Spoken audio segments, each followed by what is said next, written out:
Hello everyone, स्वागत है आपका आज की क्लास में और मैं हूं आपका नेट वाला भैया। हाँ जी, चलिए करते हैं आज की क्लास की शुरुआत। देखिए जी, लास्ट क्लास में हम लोगों ने आपका reissue of share, forfeited share and issue of share की चर्चा करी थी। आज का जो क्लास होने वाला है वो मर्जर, एक्विजिशंस और आपका एब्जॉर्प्शन, इन सारे टॉपिक्स पे होने वाला है। आगे चलते हैं, आइए क्लास में और शुरू करते हैं क्या आगे की पढ़ाई। देखिएगा जी, बेसिकली बुक तो है, बुक पे हम चलेंगे, लेकिन उससे पहले आप सबको पता है कि हम लोग चलते हैं कहाँ, नोट्स पे, क्योंकि नोट्स है तो सब कुछ है। ध्यान दीजिएगा, जो हम लोग टॉपिक कवर करने वाले हैं वो क्या है। सबसे पहले आप ध्यान दीजिएगा, मर्जर। मर्जर का मतलब क्या होता है, आप एक बात समझिएगा, ठीक है। मर्जर का क्या मतलब हुआ? मर्जर का मतलब होता है मिल जाना। नहीं, अगर हम बोलेंगे कि ये हाथ याद रख के मिल गया, इसका मतलब मर्जर हो गया। हाँ, तो मर्जर दो तरीके से हो सकता है सर। एक तो मर्जर ये हुआ कि भाई साहब ऐसा करेंगे, हम भी मिलो तुम भी मिलो, और दोनों मिल गए। एक बोला कि नहीं नहीं नहीं, चलो बहुत प्यार करते हैं तुमको हम तुमसे, तो ऐसे उठाएं इसको खींच के लेके, नहीं आप चलो प्यार से गुस्सा से जैसे भी उठा के लेके, भाई मिलना तो दोनों को है ही, समझ रहे हो। तो उसी तरीके से दो तरीके के मर्जर होते हैं। मर्जर कौन सा? एक जो होता है उसको बोलते हैं एक्विजिशन, मतलब जहां ए एक बंदा है, एक कंपनी है, और बी एक कंपनी, और मिलकर ए भी रहती है। जैसे देखो, ये मान लो हमारे पास दो पेन है, ध्यान से समझिएगा, ये दो पेन है। अब ये दोनों पेन का मर्जर हो गया, ठीक है, सॉरी एक्विजिशन हो गया, ठीक है। एक्विजिशन कैसे किया? ए बी था, अब क्या किया, ए ने बी को एक्वायर कर लिया, तो मिला जुला के बी का अस्तित्व खत्म, अब बच गया सिर्फ क्या, ए। इसको बोलते हैं एक्विजिशन, और इसी को कहा क्या जाता है, इसी को एब्जॉर्प्शन कहा जाता है। नहीं तो एक्विजिशन मतलब एक्वायर कर लेना, कोई एक बंदा दूसरे बंदे को अपने साथ लेके चला गया, एक्वायर कर लिया, एग्जांपल के तौर पर। उसी तरह से जब एक बड़ी कंपनी किसी अदर कंपनी को एक्वायर कर लेती है, अपने में मर्ज कर लेती है, उसको हम लोग क्या बोलते हैं, एक्विजिशन या मर्जर, ठीक है, एक्विजिशन थ्रू मर्जर, है ना। अब आ जाइए, दूसरा तरीका है जी क्या, अमलगमेशन। अमलगमेशन का मतलब क्या हुआ कि भाई साहब यहां पे एक कंपनी ए एक कंपनी बी दोनों मर्ज हो गई और बना दिया क्या, सी, तीसरा नया कंपनी बना दिया। क्लियर है बात? हाँ जी सर, क्या बोला मैंने, एक कंपनी ए दूसरी कंपनी बी और ये दोनों को मर्ज कर दिया तो बन गई कंपनी सी। क्लियर है? हाँ जी सर। आइए अब चलते हैं, क्या समझते हैं। देखिए, इसको बोलते हैं मर्जर थ्रू अमलगमेशन या कंसोलिडेशन। क्लियर है बात कि ए कंपनी और बी कंपनी मिलकर क्या बन गई, सी कंपनी बन गई। देखिए ये बेसिक चीज है, इससे ज्यादा दिमाग में लगाने की जरूरत ही नहीं। बहुत कंफ्यूज करते हैं कि मर्जर क्या, एक्विजिशन क्या, एब्जॉर्प्शन क्या, अमलगमेशन क्या। बहुत सिंपल है भाई साहब। एक्विजिशन मतलब बड़ा वाला कंपनी जो था वो किसी कंपनी को लाया, अपने में मर्ज कर लिया, नाम वही रह गया। आपका अमलगमेशन, ए और बी दोनों मर्ज हो गया, सी कंपनी फॉर्म कर दिया, नया कंपनी, तो उसको बोलते हैं क्या, एक्विजिशन, सॉरी एमलगमेशन। अब चलिए देखिएगा, कुछ कुछ बेसिक टर्म है जो आपको समझना बहुत जरूरी है, और इसके बेसिस पर आगे हम आगे सारी चीजें करेंगे। एक को बोलते हैं जी ट्रांसफर कंपनी, जैसे बड़ा कंपनी और छोटा कंपनी होता है ना। हाँ जी, कोई कंपनी जो एक्वायर कर रही है, या कोई एक कंपनी जो किसी में जाके मर्ज हो जा रही है, तो उसको हम लोग, तो ट्रांसफरर कंपनी मतलब होता है acquired company, targeted company, amalgamated company, या जिसको हम कह सकते हैं छोटी कंपनी। अब छोटी कंपनी क्या करती है सर, बड़ी कंपनी में जाके मिल जा सकती है, तो इसको हम ऐसा बोले कि जो कंपनी जाके मर्ज हो गई किसमें, बड़ी कंपनी में, तो यानी कि ट्रांसफरर कंपनी। जब भी मैं वर्ड यूज करूंगा आगे ट्रांसफरर कंपनी, तो आप ध्यान रखिएगा क्या, छोटी कंपनी। क्या ध्यान रखिएगा, छोटी कंपनी। उसी तरीके से दूसरा है ट्रांसफरी कंपनी।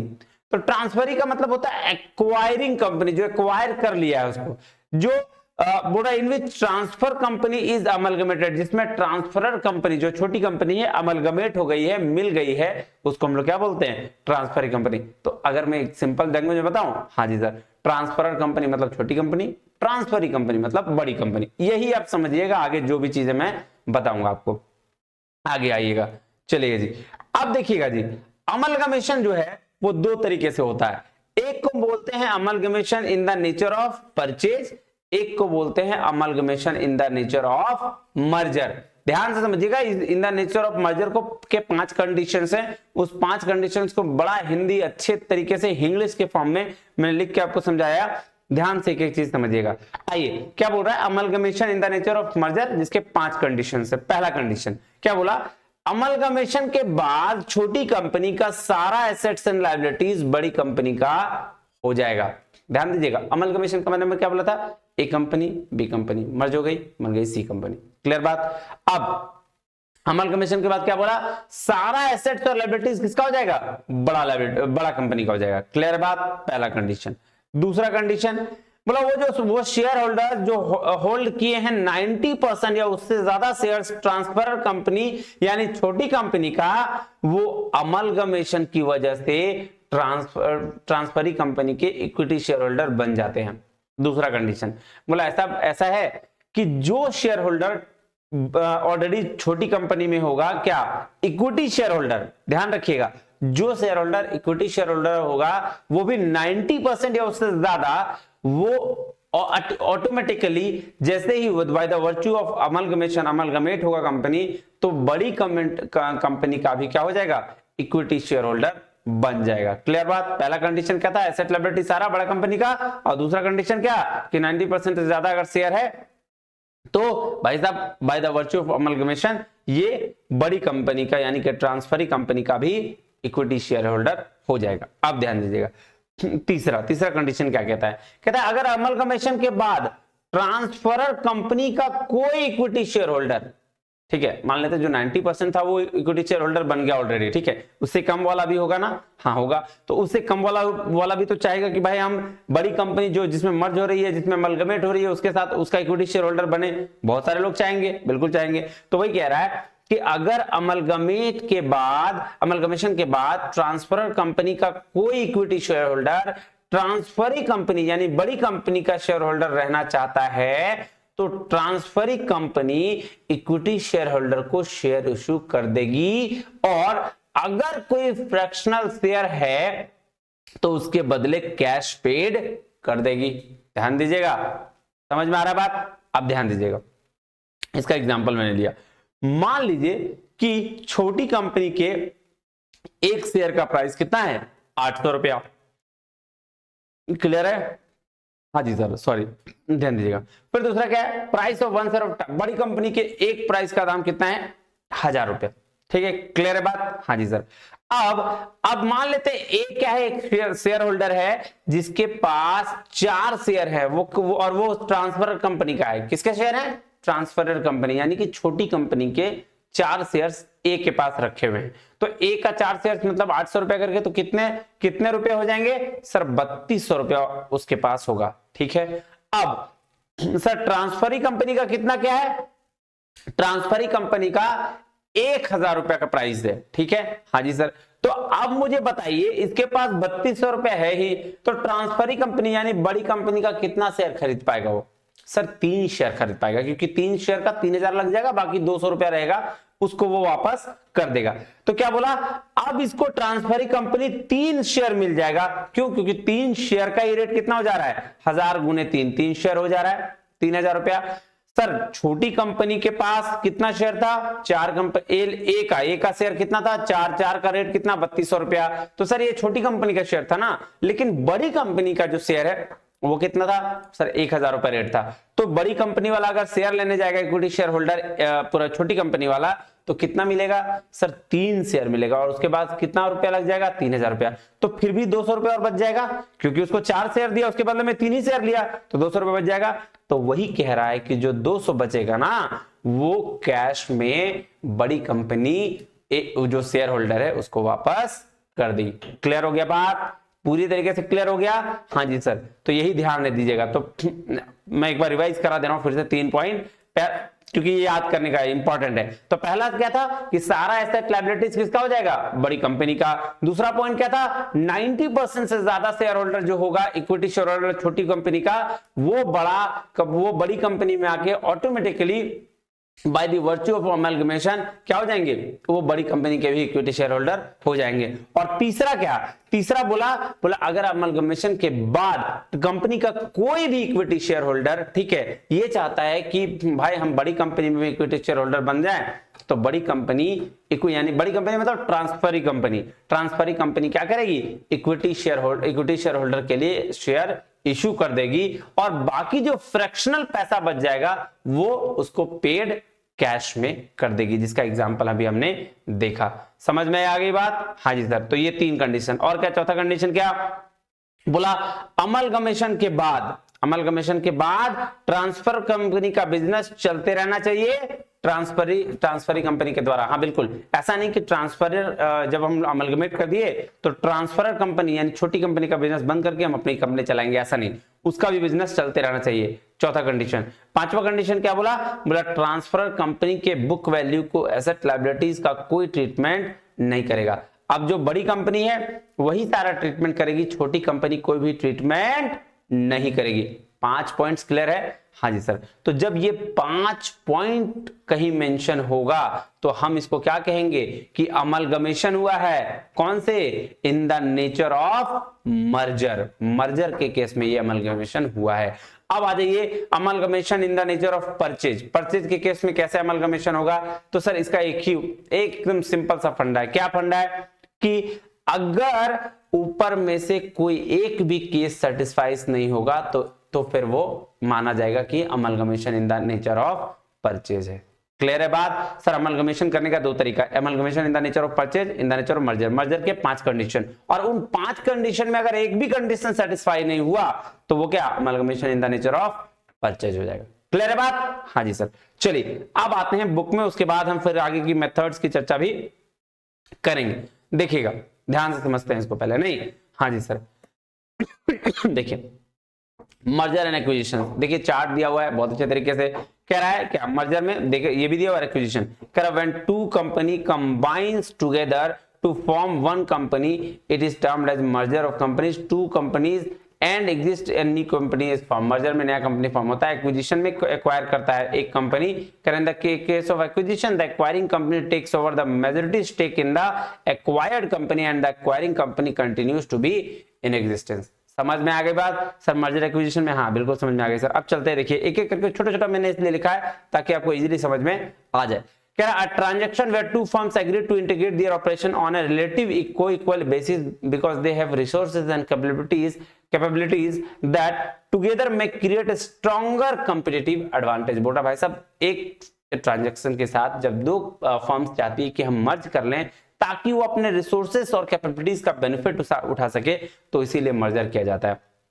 कह रहा है all combining firm relinquish their individuality and independence to create a new firm and it generally occurs between the companies of smaller size and there is a high degree of cooperation and interaction between the partner। देखिए ये जो चीजें होती है वो छोटे छोटे size में फर्म में होता है जब मर्जर होता है। ऐसा नहीं कि बहुत बड़ा बड़ा कंपनी क्यों मर्ज करेगा भाई, नहीं, समझ रहे हो? और उसके बाद है एक्विजिशन। एक्विजिशन मतलब एक कंपनी दूसरे को अक्वायर कर लिया। देखिए क्या कह रहा है? A business acquisition occurs when one company acquirer buys most or all of the share in another company the target to assume control of its assets and operation. समझ में आ गई बात कि एक बड़ा कंपनी जब कोई किसी कंपनी को खरीद लेता है ताकि उसके कंट्रोल को या एसेट्स को एक्वायर कर सके, उसके ऑपरेशंस को एक्वायर कर सके, तो उसको हम लोग क्या बोलते हैं? एक्विजिशन। कह रहा है acquisition are often amicable meaning both companies are on the board with our negotiate the terms transaction। however the word acquisition is sometimes used interchangeably takeover इसके जगह यूज किया जाता है which can be hostile। in other words the one company might wrest of control or acquire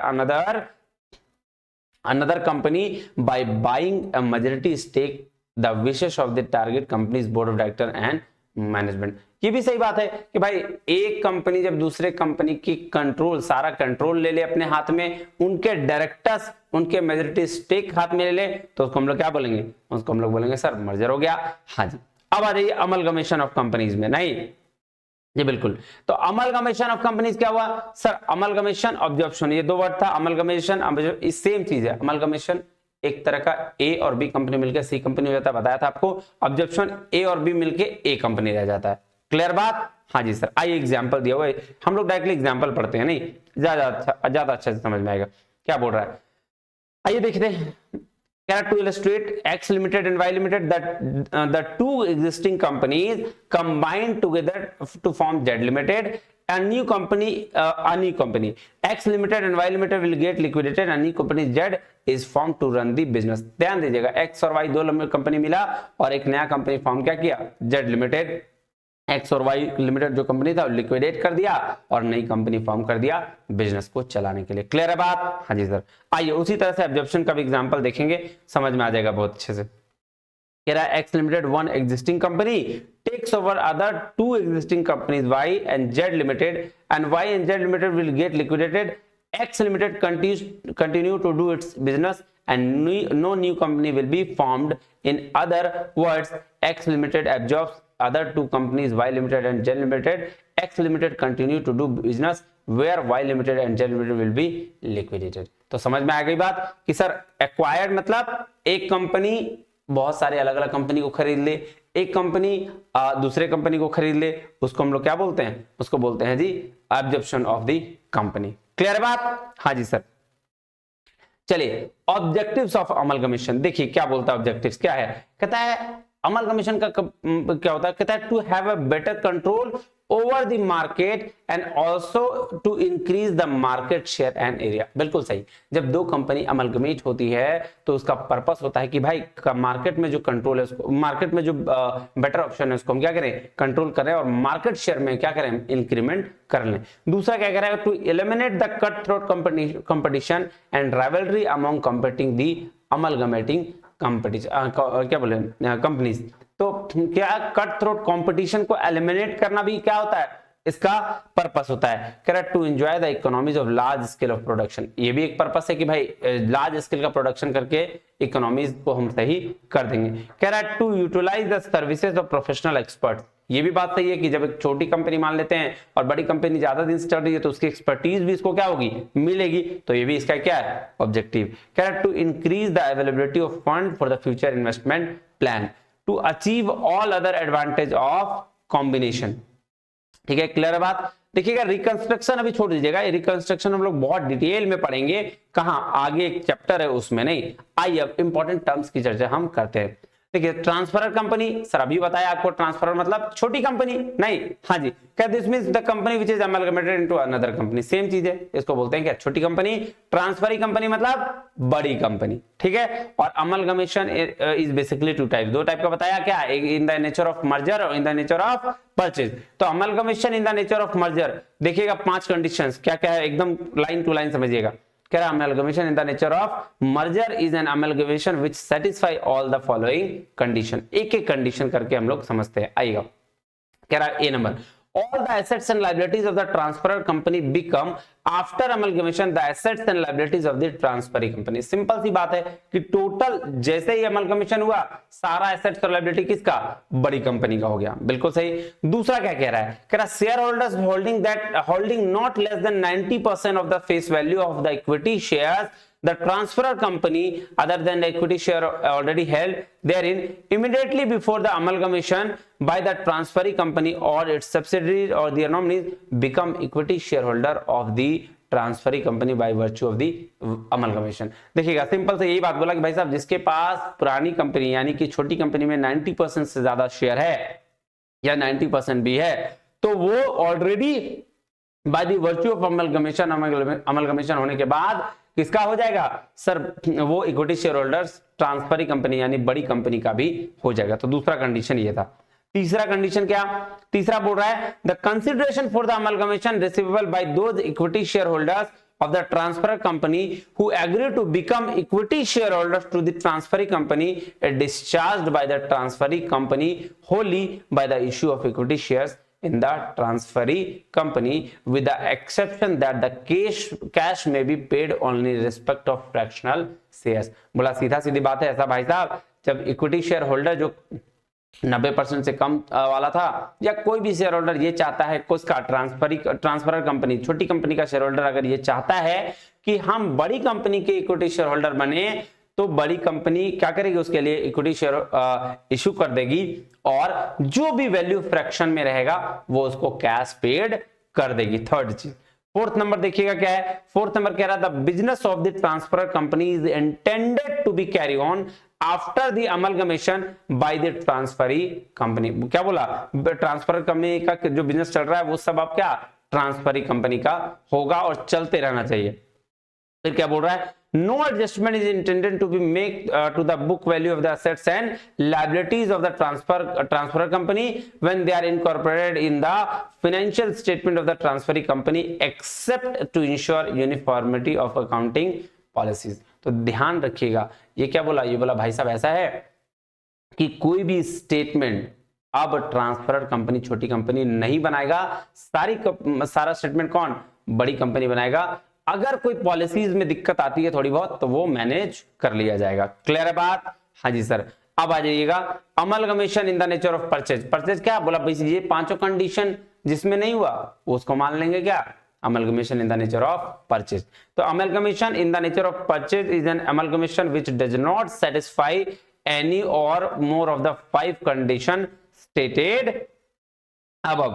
clear बात? हाँ जी sir. कह रहा है note, transfer company is selling company and transferring company is the purchasing company. तो हम लोग को बहुत पहले से पता है। आइए जी, अब देखिएगा method for accounting of amalgamation. दो तरीके का मेथड होता है, एक तो पूलिंग ऑफ इंटरेस्ट मेथड, दूसरा बोलते हैं परचेज मेथड। देखिएगा पूलिंग ऑफ इंटरेस्ट मेथड जो है वो जो amalgamation in the nature of merger है उसका पांचवा पोर्शन में जो कहा गया वही बात यहाँ पूलिंग ऑफ इंटरेस्ट मेथड में कहते हैं। और परचेज मेथड तो इजीली कि भाई परचेज करना है तो उसके बदले में पैसा दो और परचेज कर लो, और परचेज कंसिडरेशन के भी मेथड हम आगे पढ़ेंगे। तो पहले हम ये मेथड्स पढ़ लेते हैं क्या क्या कहता है। कह रहा there are two main methods of accounting for amalgamation, the pooling of interest method and the purchase method. The use of pooling of interest method is confined to the circumstances meet the criteria referred to the paragraph 3E।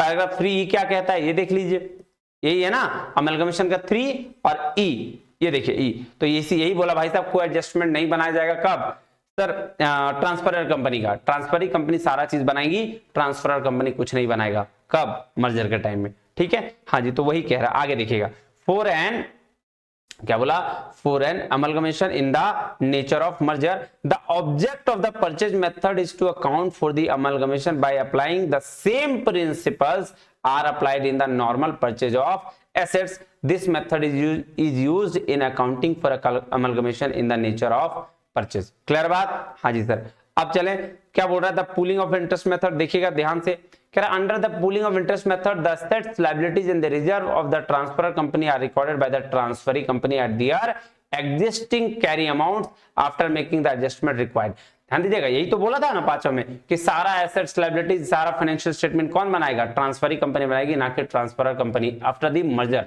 नहीं, हाँ जी sir. कह रहा है if at the time of amalgamation the transferor and the transferee company have conflicting accounting policies, a uniform set of accounting policies are adopted following the amalgamation।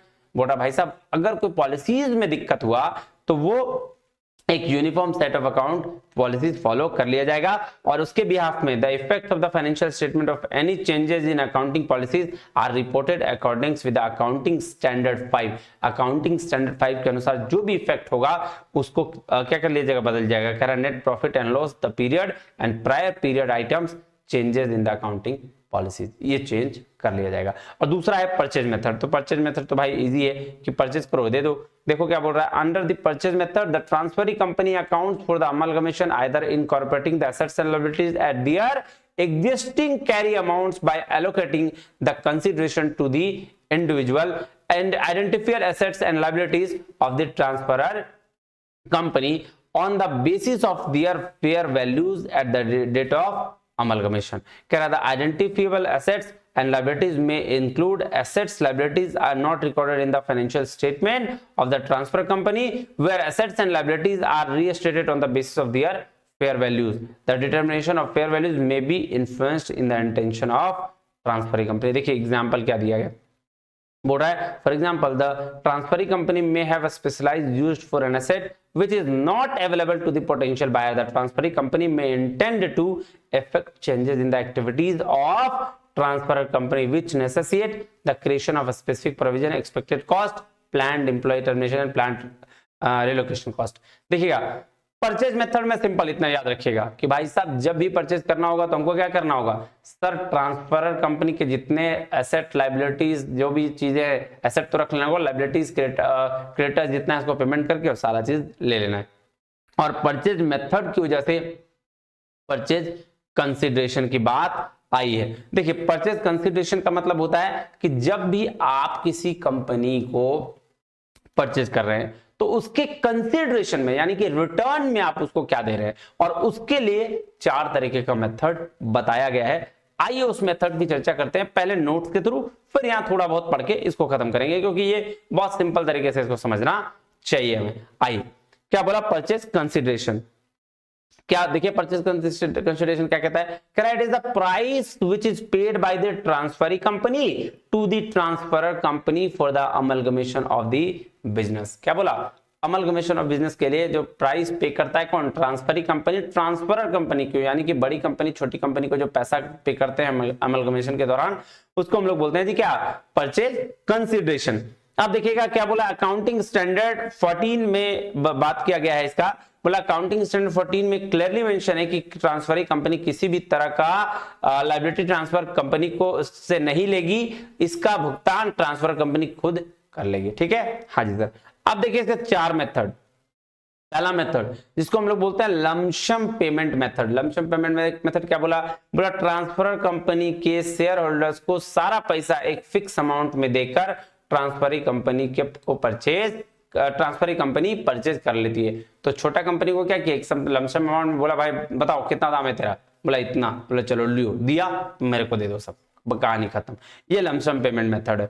दूसरा है net payment method. Sir net payment method क्या बोलता है, देखिएगा बोल रहा है purchase consideration are as follows.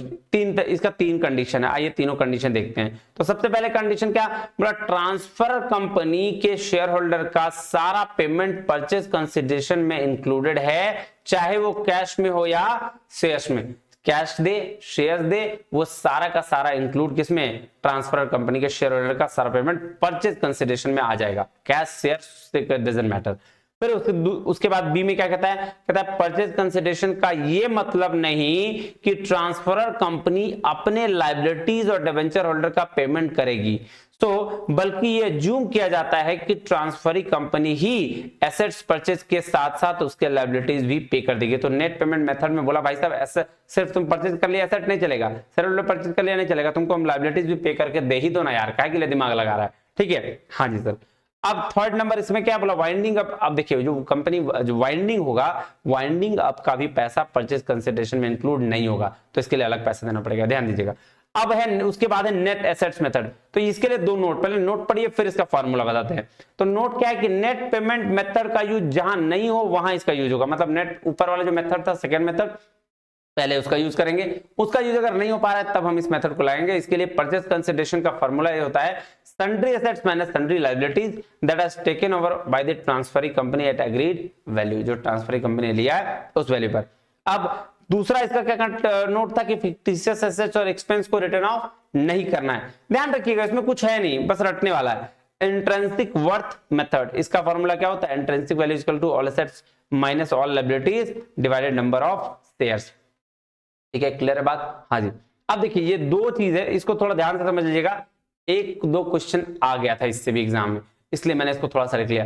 अब देखिएगा परचेज कंसिडरेशन, मान लेते हैं परचेज कंसिडरेशन मतलब क्या हो गया कि जो हमने पैसा दिया जिससे खरीदा, ठीक बात, और जो एक तो होगा नेट वैल्यू, जैसे मान लेते हैं इसकी नेट वैल्यू भी है 1 लाख रुपया। ठीक है, समझ रहे हो, ये रिमोट है, पैसे तो नहीं है नालायक, लेकिन फिर भी मान लो कि 1 लाख रुपए की है और इसकी नेट वैल्यू, और हमने इसे 1,10,000 में खरीद लिया। तो भाई 10,000 बढ़ के क्यों दिया, इसकी गुडविल है ये। क्यों, क्योंकि ये बहुत अच्छा रिमोट है, मतलब ये उड़ा भी देता है इंसान को, है समझ रहे हो। तो ये क्या है, ये रिमोट की वैल्यू मैंने 10,000 क्यों बढ़ाई, तो वो जो 10,000 बढ़ा के दिया उसको हम लोग क्या बोलते हैं, गुडविल। तो इसीलिए परचेज कंसिडरेशन मतलब इस चीज को परचेज करने के बदले जो पैसा हमने दिया वो अगर ज्यादा है नेट वैल्यू से तो दैट इज कॉल्ड गुडविल, और परचेज कंसिडरेशन अगर कम है net value say that is called capital reserve. ध्यान रखिएगा, very very very important question. ठीक है,